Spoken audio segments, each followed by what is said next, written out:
Okay जी, last video में मैंने यहाँ तक बताया था, सॉरी फॉर दैट, कि मेमोरी फुल होगी और वीडियो कट होगी। वेंट्रिकल का मैं एक्शन बता रहा था, एक्शन और ventricle short Q T interval होगा, टी वेव जो होती है ना वो इन्वर्जन होगी। मतलब ये जो क्यू से टी तक इंटरवल है ना वेंट्रिकल के अंदर, ये शॉर्ट हो जाएगा। टी वेव जो होता है ना ये ऊपर थी ना तो ये यूँ आ जाएगी, सही है, inversion of the T wave. और एस टी सेगमेंट जो होता है ना डिप्रेशन में हो जाएगा। ये जो एस टी जो ये वाला जो सेगमेंट है ना ये मोर डिप्रेस हो जाएगा और साथ में inversion of the T wave. मतलब इस तरह करके बनेगी। यूँ नॉर्मली जो होता है ना यूँ यूँ यूँ यूँ यूँ और यूँ थी, लेकिन मैंने क्या कहा, short Q T interval, Q और टी इंटरवल। मतलब ये बिल्कुल यूँ करके यूँ इतना सा, और यहाँ पे ऊपर जा रहा है तो यहाँ पे बिल्कुल थोड़ा सा डिप्रेस होके, और ये inversion of the T wave. ये वाला आपके पास ग्राफ बनेगा। होप्स हो कि मैं अपनी बात समझा पाया हूँगा। अभी मैं आ जाता हूँ बुक के ऊपर, ताकि आपको पढ़ने में अंदर काफ़ी आसानी हो ना। ठीक है, जस्ट फोकस इट। ओके, ये देखो, पहले पहले शुरू वाले में हमने कहा था पी आर इंटरवल इंक्रीज होता है, ठीक है, वो टी वेव जो होता है ना वो फ्लैटन हो जाती है। वो मैंने यहाँ पे आपको सारे का सारा बता दिया। पी आर इंटरवल और T wave long, refractive period जो होता है ना वो लॉन्ग हो जाता है। वो सारे का सारे यहाँ पे आ गया है, सही है।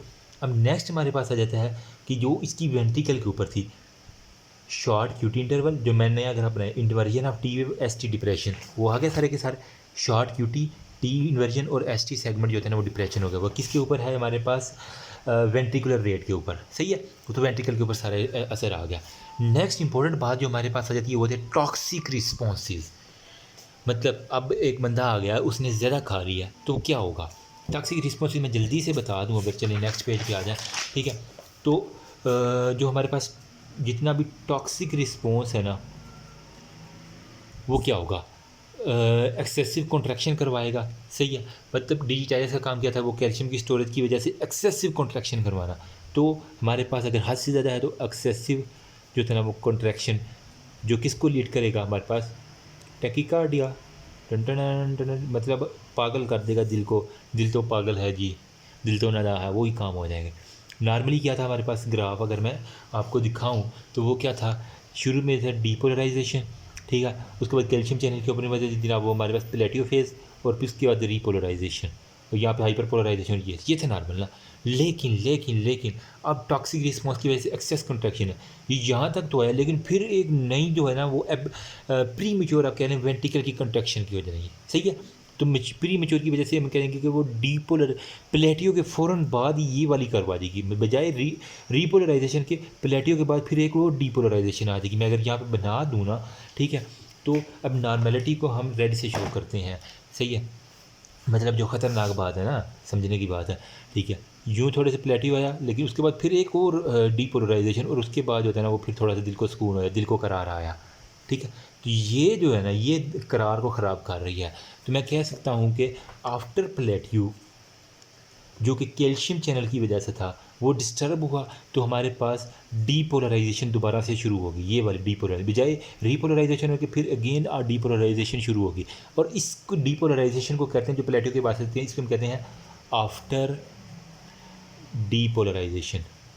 एक डीपोलराइजेशन के बाद दोबारा आ गई तो आफ्टर डीपोलराइजेशन एक और नई डीपोलराइजेशन की कर्व हमारे पास आ गई, जो इससे भी बड़ी थी। तो आफ्टर डीपोलराइजेशन कहते हैं due to excessive digitalis. Digitalis उसने हद से ज़्यादा खा लिया, तो ये होगा दिल जो है ना वो धड़क धड़क धड़क धड़क, बस प्री मेच्योर वेंट्रिकुलर बीट आ गया, ठीक है। इंक्रीज ऑटोमेटिसिटी होगा, जिसकी वजह से जो वो कह रहा है कि वो डिलेड आफ्टर प्री होगा, वो एक्स्ट्रा सिस्टोल आएगा, टेकीकार्डिया आ जाएगा, फिब्रिलेशन हो जाएगी। मतलब वही सारे के सारे जो होते हैं ना वो हमारे पास है। अब हमारे पास जो होता है ना वो एक्सेसिव सिस्टोल और हार्ट फिब्रिलेशन क्या होता है, इन सिंपल वर्ड, हार्ट जो होता है ना वो फिब्रिलेशन, फिब्रिलेशन उर्दू में हम कहते हैं फड़फड़ाने को। जिस तरह कबूतर को हम पकड़ लें तो वो फड़फड़ाना शुरू कर देते हैं, इस तरह दिल को फड़फड़ाहट शुरू हो जाती है। एक्सेसिव सिस्टोल मतलब जो सिस्टली है ना, मतलब कॉन्ट्रैक्शन प्लस हमारे पास टैकीकार्डिया। एक तो पहले पागल है, उसके बाद जो टैकीकार्डिया हो गया ना वो दो मिल के सोने में सुहागा कर देंगे, उसे हम कहते हैं एक्सेसिव हार्ट फिब्रिलेशन हो गया। नेक्स्ट हमारे पास आता है क्लिनिकल यूजेस।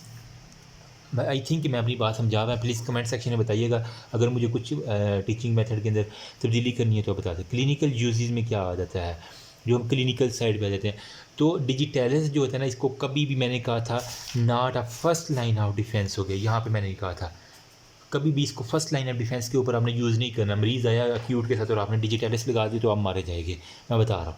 ये हमेशा सेकंड लाइन, मतलब जब वो थोड़ा सा स्टेबल हो तो उसके बाद हम सेकंड लाइन ट्रीटमेंट के तौर पे जो है ना वो डिजिटलिस, मतलब कि उसको क्रोनिक हार्ट फेलियर के अंदर जो है ना वो यूज़ किया जा सकता है। एक्यूट के अंदर आपने ये गलती नहीं करनी, ठीक है। अब एट्रियल फिब्रिलेशन के अंदर क्या था हमारे पास, एट्रियल जो हमारे पास यहाँ पे हुई है ना फिब्रिलेशन, एट्रियल फिब्रिलेशन, जो एट्रिया फड़फड़ाहट शुरू कर रहे हैं जिसकी वजह से किसकी वजह से हुई, डाइजॉक्सन की वजह से, डिजिटलिस या डाइजॉक्सन, ठीक है। एक ही कैटेगरीज के अंदर कंडक्शन वेलोसिटी इंक्रीज हो गई थी, ठीक है। अब क्या होगा, हमारे दिल जो है ना उसको अल्लाह पाक ने रखा हुआ है क्या, कि उसको नॉर्मलाइज करने के लिए पैरासिम्पैथेटिक सिस्टम जो कि वेगस नर्व से एसोसिएटेड है, ठीक है। वो क्या करेगा, कंडक्शन वेलोसिटी को जो है ना वो डिक्रीज़ करवाएगी, जिसकी वजह से हमारे पास नॉर्मलाइज हो जाएगी सारी की सारी एट्रियल फिब्रिलेशन। ये इसकी ट्रीटमेंट में है, ठीक है। अब क्विनिडीन एक वो ड्रग का नाम लिखता है यहीं के अंदर, कि वो क्या करती है, क्लियरेंस जो होता है ना वो अगर कम हो जाए क्विनिडीन की, मतलब अगर एक पेशेंट है ना, ठीक है, मलेरिया का पेशेंट के अंदर हम देते हैं ना, ठीक है, क्विनिडीन की ड्रग आपने पढ़ा ही होगा शायद, अगर नहीं पढ़ा तो अभी सुन लें। क्विनिडीन एक ड्रग है जो मलेरिया को ट्रीट करने के लिए होती है। अगर ये ब्लड में ज़्यादा देर तक रह जाए, मतलब इसकी क्लियरेंस जो है ना वो मेटाबॉलिज्म थ्रो हेपेटिक और रीनल जो होता है ना वो क्लियरेंस टू मच डिक्रीज हो, तो इसकी वजह से क्या होता है, क्विनिडीन की टॉक्सिसिटी भी हो सकती है, ठीक है। अब ये टॉक्सिसिटी जो है ना वो ज़्यादा ख़तरनाक है, उससे इफेक्ट यही आएंगे टैकीकार्डिया वाले, ठीक है। लेकिन इस टॉक्सिसिटी के अंदर और क्या क्या हमारे पास आएगा, एक हमारे पास आएगा, इसके साथ लिखते हैं हमारे पास पोटाशियम चैनल जो होता है ना वो बहुत कम हो जाए, ठीक है, पोटाशियम चैनल की कमी हो जाएगी। मैग्नीशियम चैनल की जो है ना वो बहुत ज़्यादा कमी हो जाएगी, ठीक है।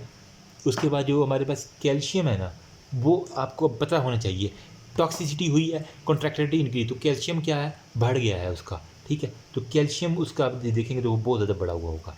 तो मैं कह सकता हूँ 3 इफेक्ट्स आए हैं क्विनिडीन की टॉक्सिसिटी की वजह से।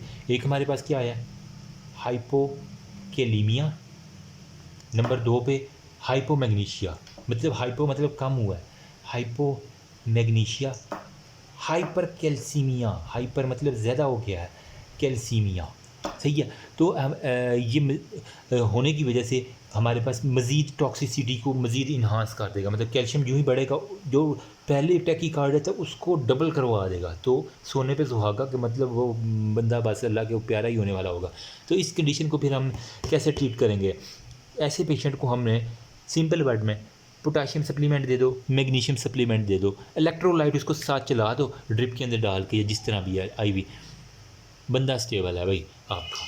तो अगर कार्डिक फेलियर वाले को मैं इन सिंपल वर्ड अगर मैं बता दूं कि अगर मैं यहाँ पे लिख दूं कि कार्डिक फेलियर वाले को आपने जो है ना वो लूप डायूरेटिक दी है ना, ठीक है, लूप डायूरेटिक दी है, तो डायूरेटिक्स के अंदर क्या होगा, वो निकल जाएगी हर चीज़। तो हमारे पास सिम्टम्स क्या आएगा, हाइपोकेलीमिया, मतलब कैल्शियम जो होता है ना वो कैल्शियम कह रहा हूँ, पोटाशियम सॉरी, कैलीमिया है तो पोटाशियम जो होता है ना वो बहुत हो जाएगा।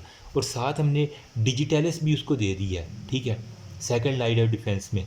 तो डिजिटलिस जो होता है ना उसकी वजह से टैकीकार्डिया हो जाएगा, जिसकी वजह से मोर टॉक्सिसिटी हो सकती है, ठीक है। तो आपने क्या करना है, जब भी कार्डिक फेलियर है इसको लूप डायूरेटिक देनी है ना, तो इसके साथ आपने एक छोटी सी ड्रिप जो है ना वो के पॉजिटिव सप्लीमेंट की भी चला देनी है, बस ये इलाजमेंट है। अब के पॉजिटिव सप्लीमेंट चला गया, उसके बाद आप जितना मर्जी डाइजॉक्सन दें, डाइजॉक्सन की वजह से जो है वो हाइपोक्लीमिया नहीं होगा। तो मैं कह सकता हूँ कि हमने टू प्रिवेंट डिजिटलिस टॉक्सिसिटी, ठीक है, डिजिटलिस टॉक्सिसिटी को हमने प्रिवेंट करने के लिए हमने साथ क्या देना, के पॉजिटिव सप्लीमेंट भी दे देना है। तो अब यहाँ पे आ जाओ, कंजेस्टिव टॉक्सिसिटी रिस्पॉन्स में इंक्रीज हो गया, कहाँ पे ये है, कंजेस्टिव हार्ट फेलियर में डिजिटलिस जो है ना वो ट्रेडिशनल पॉजिटिव आइनोट्रॉपी का मतलब वो ज़्यादा करवाती है, ठीक है, हार्ट की कंट्रैक्शन क्रोनिक हार्ट फेलियर में मैंने बताया, ठीक है।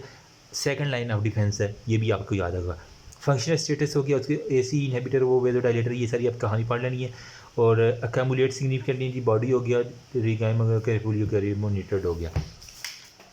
कहानी वो क्या कहता है, एट्रियल फिब्रिलेशन के अंदर वो मैंने बताया था आपको कि पैरासिम्पैथेटिक जो एक्शन है ना डिजिटलिस का, ठीक है, उसको हमें कंपनी के जैसे थेराप्यूटिक ऑब्जेक्टिव ये बीटा ब्लॉकर्स और कैल्शियम चैनल ब्लॉकर दे के ना हम करें। मतलब जब कैल्शियम भी नहीं होगा, बीटा ब्लॉकर भी दे देंगे तो हार्ट की कॉन्ट्रैक्टिलिटी कम होगी, इसकी वजह से हम एट्रियल फिब्रिलेशन को कर सकते हैं, ठीक है। उसके अलावा क्वानिडीन का वो कह रहा था well dominated reduction in toxin clearance हो गया, डाइजॉक्सिन क्लियरेंस। मतलब ये एक जो क्वानिडीन वो ड्रग कह रहे हैं ना मलेरिया की, सही है। क्वानिडीन जो है ना मलेरिया के अंदर दी जाती है, ये क्या करती है, ये हमारे पास जो है ना वो डाइजॉक्सिन की, अगर बंदा कार्डिक फेलियर जैसे मलेरिया भी हो गया तो आपने क्वानिडीन दे दी है, तो क्वानिडीन क्या करेगी, डाइजॉक्सिन जो है ना क्लियरेंस जो हो रही थी रीनल और हेपेटिक उसको भी कम कर देगी, जिसकी वजह से हमारे पास वो सारे के सारी सिम्टम्स आना शुरू हो जाएंगे, हाइपोकलीमिया, हाइपोमैग्नीशियम और हाइपरकैल्सीमिया। होप सो मैं अपनी बात समझा पाया हूँ, ठीक है। उसके बाद इसकी एग्जांपल एमाइडोरोना का वेरेपामिल, जो कैल्शियम ब्लॉकर्स सारे के सारे वो आ जाते हैं ना, सही है। तो वो लूप डायूरेटिक्स की वेबसाइट डायूरेटिक्स वो कह रहा है कि treatment of the heart failure के अंदर हम देते हैं ताकि दिल के ऊपर जो है ना वो बोझ कम हो, ज़्यादा से ज़्यादा जो है फ्लूइड लॉस हो। डिजिटैलिस इंड्यूस्ड वोमिटिंग हो गया, डिप्लीटिंग सीरम मैग्नीशियम और फैसिलिटेट द टॉक्सिसिटी हो गया, द इम्पोर्टेंट ट्रीटमेंट हो गया। रिड्यूस सीरम, हाँ वो हाइपोक्लीमिया वाली सिग्निफिकेंट आ गई ना, तो मैंने क्या कहा था कि उसको वो हम क्या देते हैं, पोटाशियम का सप्लीमेंट देते हैं। डिजिटैलिस टॉक्सिसिटी थोड़ा सा देख ले, उसके बाद हम यहाँ चार्ट के ऊपर आएंगे। डिजिटैलिस के अंदर एरिथमिया हो जाएगा, नोज़िया वोमिटिंग डायरिया, ये फार्मा की जो है ना नोज़िया वोमिटिंग डायरिया एरिथमिया, ये जो है ना वो कॉमन चीज़ है। कन्फ्यूजन ऑफ द हेलुसिनेशन होगा, उसे नज़र आना बन जाएगा, एंडोक्राइन कुछ फंक्शन डिस्टर्ब होंगे, क्रोनिक इंटॉक्सिकेशन, थेराप्यूटिक ड्रग में cause by excessive calcium accumulation देते हैं ना, वही बहुत सारी डाइजॉक्सिन कैल्शियम सोडियम एक्सचेंजर को ब्लॉक करेगी। सुसाइडल और एक्सीडेंटल वो सारे के साथ ट्रीटमेंट वो ही है।